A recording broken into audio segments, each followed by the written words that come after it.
Okay, so it is the 7th of May and I've already finished 6 books.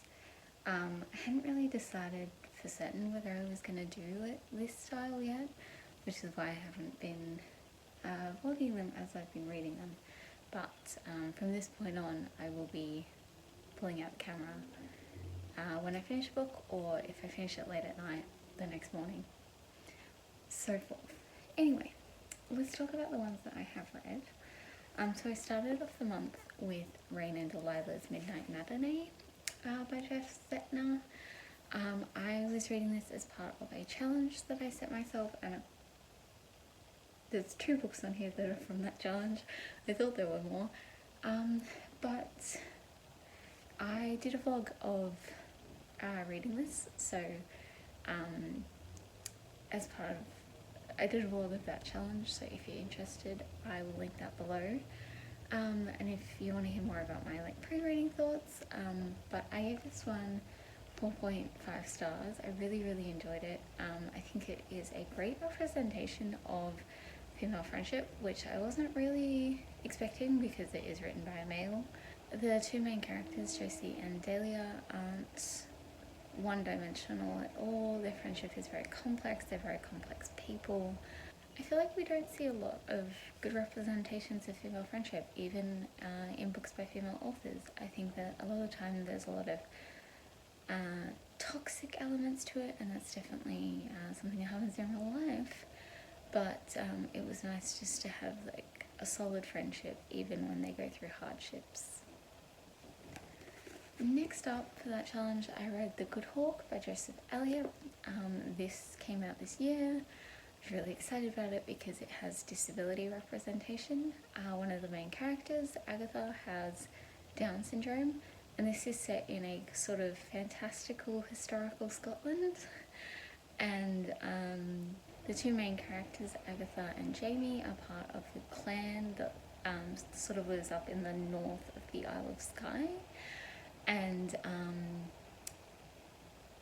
basically Jamie has to get married, and he's 15 and his wife is 9. And from there things sort of spiral, and it's got a little bit of, it's a bit of fantasy and it's a bit historical. I really enjoyed this. I don't have Down syndrome myself, but I did read it sort of as a disability representation on the whole, which I feel more qualified to comment on. And coming as someone with a disability, I didn't find anything wrong with the representation. There is quite a bit of ableism in there, but it is challenged, which I think, as much as I hate ableism, I think if it's going to be in a book, if it's challenged, it's kind of a way of showing people what's their way of thinking that's wrong. So I really enjoyed both of those. Then we kind of have a really weird mix for the rest of what I've read so far this month. I'm kind of working on a couple of bigger books for different projects and things like that. So I read a mix of things here. I read this little one called Race by Toni Morrison. This is one of the vintage minis. I hate this series. So I went into this thinking that they were all essays on race. I read the one on Freedom by Margaret Atwood. What they actually are is a bunch of excerpts from that author's books and then one essay. This essay here was 3 pages long. I really enjoyed it. It was great, but I'm just still annoyed that I got sucked into this thinking it was like a full-length essay, and it's not.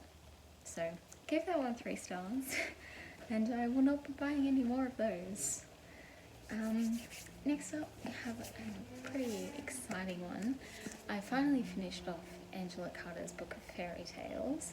So I started this one at the end of March, and it's a chunker, and I'm also just not a huge fan of fairy tales, but I really love Angela Carter, so I wanted to give this a go. I really enjoyed it. I really like how she compiled them, and they were in different sections. Like there were moral tales, there were books about beautiful people, or tales about beautiful people. There's one about witches, like strong minds and low cunning, unhappy families. So I really like those kind of like different sections, and I gave this one 4 stars. So I'm still not a fairy tale fan, but I do love anything that Angela Carter has written, put her name to. Yeah. And then I also read through some poetry. These ones are from my April book haul. So I read through Throat by Ellen Van Leeuwen, and Firefront, which is edited by Alison Whittaker. I really enjoyed both of these, both 4 stars. They're both, so this one is First Nations poetry, and Ellen Van Leeuwen is First Nations person. Does that make sense? And she's in this collection, so yes, I read them back to back, really enjoyed them, and yeah, Throat was one of my most anticipated books for this year, so I'm super excited that I have actually managed to get to it, and you know, only a few days after it was published. Go me. And yes, okay, so that's this section, and I will see you guys next time that I finish a book. So last night I finished up Blueberries by Lena Savage. I've been reading this one since like the middle of April, so almost a month. Really glad I'm done with it. I'm not giving this one a rating at the moment because I think this is an incredibly beautiful, like really beautifully written and incredibly intelligent bunch of essays, but I just feel like I'm not in the right headspace for this book, so a lot of it just went straight over my head, and I'd like to reread it once I'm feeling a bit better about things, but I think for now I'm just gonna stick with some happy fiction books and maybe hold off on the non-fiction and some of the deeper reads I have until, you know, we're feeling a little bit better and we can go outside again. So yes, I have that one. Okay, so I was just getting ready to film another video, and I thought I might as well jump on and update you guys while I have makeup on and my hair is brushed. And I have a Percy. But I just finished up The Light Fantastic by Terry Pratchett. This is book 2 in both the Discworld series and the Rince Wind series. I really love this. This is my second Terry Pratchett book, and I'm a newbie to the Discworld series, but I really enjoy it. He really makes me laugh, and I feel like I don't understand what happens, but it really makes me laugh, and I'm kind of, I don't know if you can really see, but I kind of went my eyeshadow to it unintentionally. It's like orange. This is orange, and also yellow for this. And here's Kitty, and say hi. They want to see your face. There's your face.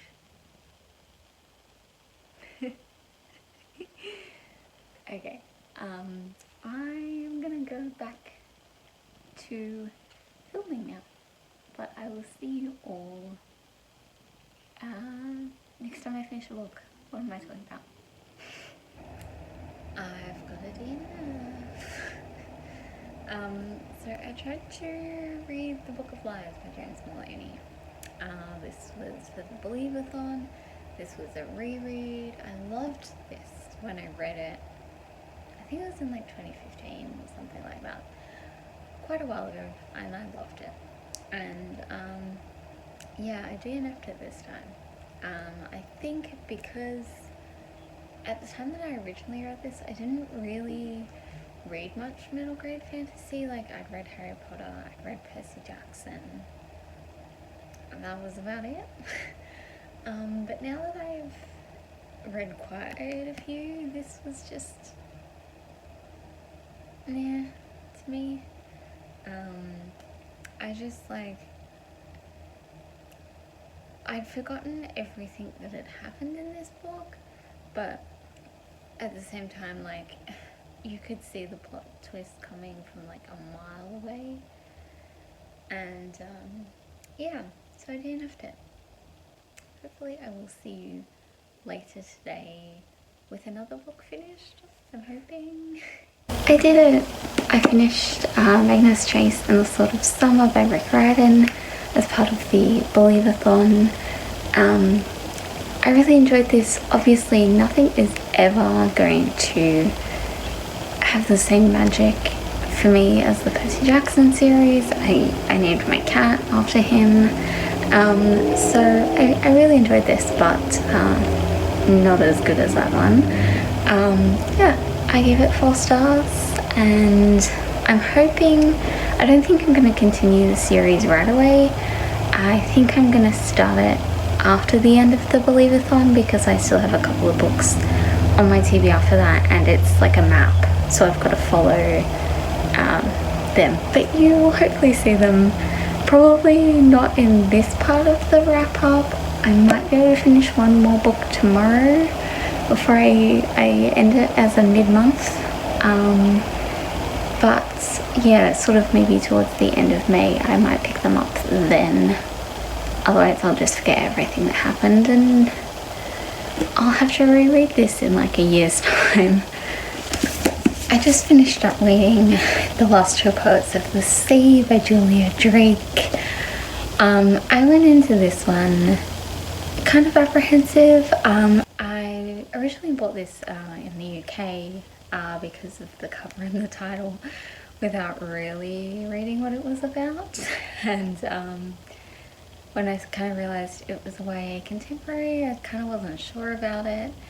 And I loved this. I gave it 4.5 stars. It was incredible.